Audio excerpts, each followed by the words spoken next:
Oh, she's married to their son. We are all set and ready to go. Okay. The December meeting of the Zoning Board of Appeals for the City of Bowling Green will come to order. Will the secretary please call the roll? Jeff Crawford. Here. Tim Emmer. Here. Judy Ennis. Here. Obie Johnson. Here. Rod Noble. Here. David Flager. Here. Jay Sockman. Here. All right, finding a quorum present, the first order of business is the approval of the minutes from the November meeting.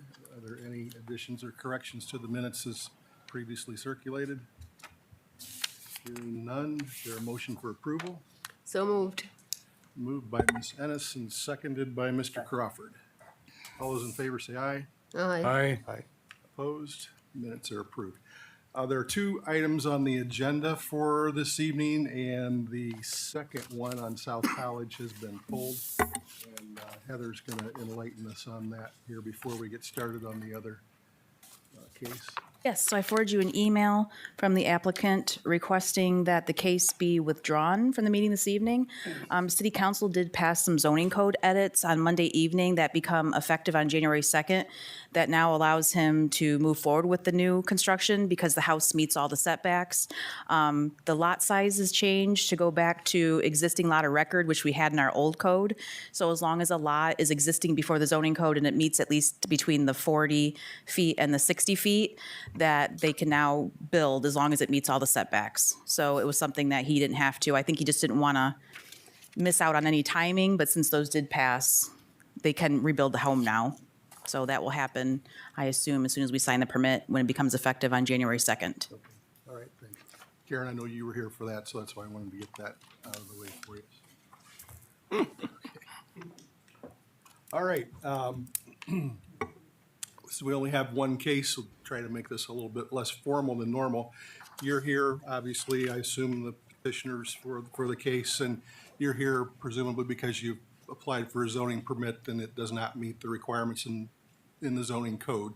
And the Zoning Board of Appeals has the ability to grant you a variance based on certain criteria that I think you're familiar with. And in order for us to be able to do that, you need to be able to show us that strict application of the zoning code would cause you a practical difficulty based on the criteria that I know that you've reviewed as part of your application for this variance.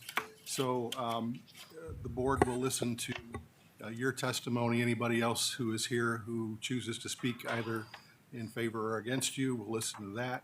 And then we will cut off the public comment portion of the hearing. And we may have questions for you, but we will consider those same 7 criteria that I referenced that you should address with us to establish that strict application of the code will cause you a practical difficulty. So hopefully that part's pretty clear. Any appeals from the decision that is made tonight can be taken to the Court of Common Pleas. As such, this is a quasi-judicial proceeding. We normally have a court reporter here taking a record of the proceedings. She's actually watching us on Zoom remotely. So when you come to the microphone, if you'll speak one at a time and speak clearly for us, if you would, so we can get that accomplished. I guess that's pretty simple. If you haven't signed in back there, please do so. And if you plan to or think that you may choose to testify tonight, please at this time stand and raise your right hand. Okay. You swear that you'll solemnly swear that you will the testimony that you'll give will be the truth, the whole truth, and nothing but the truth, so help you God. I do. Okay. Very good. Heather, you want to give us the background and the law on this, please? Yes, this is Matthew Rava, 730 Coleman Avenue. Requested a variance to allow the construction of a 10-foot 6-inch by 13-foot 6-inch addition, a deck, which would encroach 7 feet into the required 25-foot front yard setback to the east, and this is a corner lot. Under section 150.23 of the zoning code, the property is zoned R1, low-density residential. You'll see the front yard setback in the R1 zone standards is 25-foot minimum. Here's an aerial view of the property.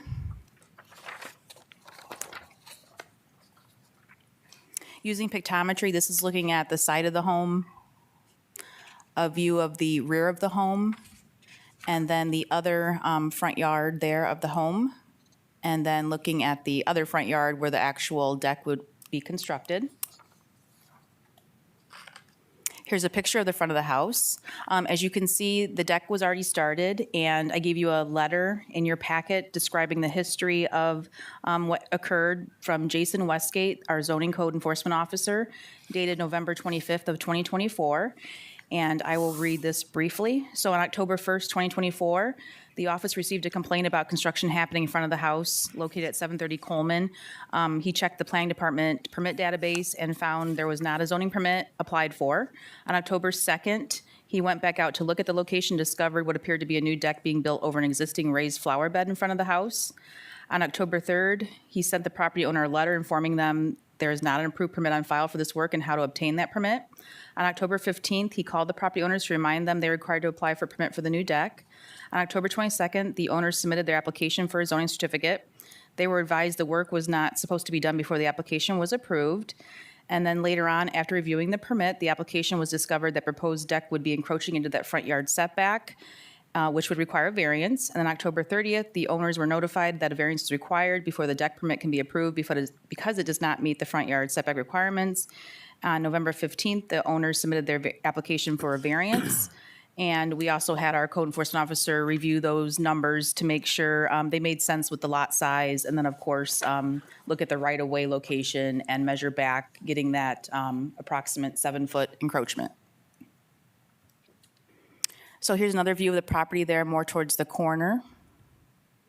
And then looking, just to give you perspective of that other front property line. Another view of the property there in front. And this would be another view. This would be facing south. And then here's the sketch in your file where we had highlighted where the proposed deck would be located. Again, showing that 7-foot into the 25-foot front yard setback encroachment. We did receive one email, and I'll read that into the record. It's from Catherine Gaskill, dated Saturday, December 7th, 2024 at 6:19 p.m. That went to the Planning Department general email regarding the Rava variance, and it reads, "To whom it may concern, my name is Catherine Lee, and my husband Dexter and I are neighbors of the Ravas. We have no issue with their planned construction and think that a deck is a reasonable addition to their home, which would not impact their neighbors negatively in any way, and in reality does not appear too close to the road. My husband and I have remarked several times that we are glad our own 3 children get to grow up in a neighborhood which feels more like a community because people are outside so much, and a deck would likely add to this aspect of the neighborhood. Thank you for your time, Catherine and Dexter Lee." An advertisement was placed in the newspaper of general circulation as required. A site notice was placed at the site. The other notices required by the Administrative Code were posted in the proper time and location. A letter was mailed, first class mail, to the tax mailing address of the owner and adjoining property owners. Therefore, all the procedural requirements for the hearing have been met. Very good, thank you, Heather. Who's going to speak for the petitioner? You would please come up to the podium and state your name and your address, and again, please speak into the microphone. Good evening. My name is Matthew Rava. I am the resident at 730 Coleman Avenue. I have a couple letters from a couple more neighbors, if that's okay to read those. Is that okay? Yeah. Okay. This one is from Tina Buns, one of our neighbors. She's here tonight as well. She says, we support a variance to allow Matt and Jordan Rava to build a deck on their property at 730 Coleman. The proposed deck will allow the family a safe elevated area, excuse me, on the front of the house. If you have any questions, feel free to contact me at 419-308-2934. Thank you for your consideration. Then I have another one from another neighbor.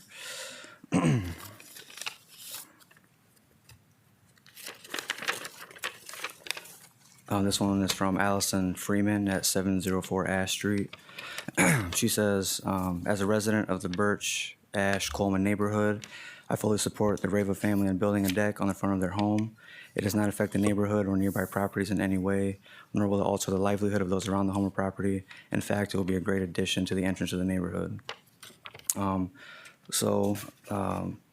We had a an overgrown flower bed in the front of our property. I cut all the stuff down trying to lively up our house. We bought it back in August of last year. So I thought a deck would look nice in the front. Ignorantly of the zoning code, I started building right on top. I didn't think it would be an issue with there already being an elevated structure out front. We just simply followed those exact dimensions, as you can see on the pictures. We just went 8 inches up with the 2x8s. Then we're just gonna put the deck boards right across that with railing. So that's my plan. So we went through all the process. You know, when we got a letter asking us to stop building, we stopped right away. Got the money up, sent in for the permit. So we want to do everything by the book. You know, we respect the strict code of the city. We want the city to be a beautiful place. So, yeah, I think that it would be a good addition to the neighborhood. We have 6 children. It's kind of a dead-end street. So with the deck out front, it would allow us to keep an eye on our kids as they play out with the other kids in the neighborhood. And so I think it would be a help, like a benefit in, like, as a safety factor to keep an eye on our kids and other kids playing. So that's all I have. Anyone else? Please come to the microphone, state your name and your address for us. Yeah. I'm Dave Jarvie. I live at 708 Ash Street, so it's just right behind where they live. I actually have 2 smaller children of my own that will go over and play with their kids constantly. They are very good friends. They're always crossing back and forth. I can tell you that that area of the neighborhood is very nice, dead-end street everywhere, so we know who's coming in and out. I can say I wanted to elaborate and maybe secondhand witness like the safety, because I know that his wife has to sit and watch those children sometimes during the summer when they're running around, and also them playing on those that elevated flower bed with a deck. I think is a little bit of a better like safety standpoint for the children that are playing over in their yard, because there are 6 of them that are over there. I have 2 of my own, and then there's also Allison. She has a couple younger ones that also play. So that community, since they've moved in since August, has been roaming with kids everywhere. I'm not gonna lie. It's really nice to see. It's really nice to see, but it would be to me a benefit to be able to have that deck just for them to be able to play on, because right now it was just kind of an empty flower bed with dirt. So that's all I wanted to say about allowing that to happen if we can. Okay, thank you. Thanks. Anyone else? All right, Mr. Raymond, do you have copies, or could we have those letters just for the city's file? Okay. Any questions from the board? You've got a lot of neighbors that are very much in favor of it. Yeah. Good for you. And obviously with a lot of children running around. Yes, ma'am. Okay, anybody else? I myself think it looks pretty good with the house. Too. Looks better. Actually, yeah, I think it would make a good addition to the neighborhood myself. It would really enhance. It'll be very nice. Yeah, thank you. Mr. Johnson, anything? No, only that I appreciate when people buy in Bowling Green and they improve the properties that they buy. That says a lot about the future of this community. Thank you. Mr. Emmerich? Yeah, I mean, I don't hear any opposition, and it seems like a unique little adaptive reuse project, which is in keeping with the neighborhood. So that's my feelings. Mr. Flagler? No, any improvement to properties obviously enhances the neighborhoods and always a good thing. Mr. Crawford? I agree with everything that's been said down the line. Nothing more to add. So do I. I move to approve. Okay, is there a And second? I'll second it. Moved by Mr. Sockman, seconded by Ms. Ennis. Secretary, please call the roll.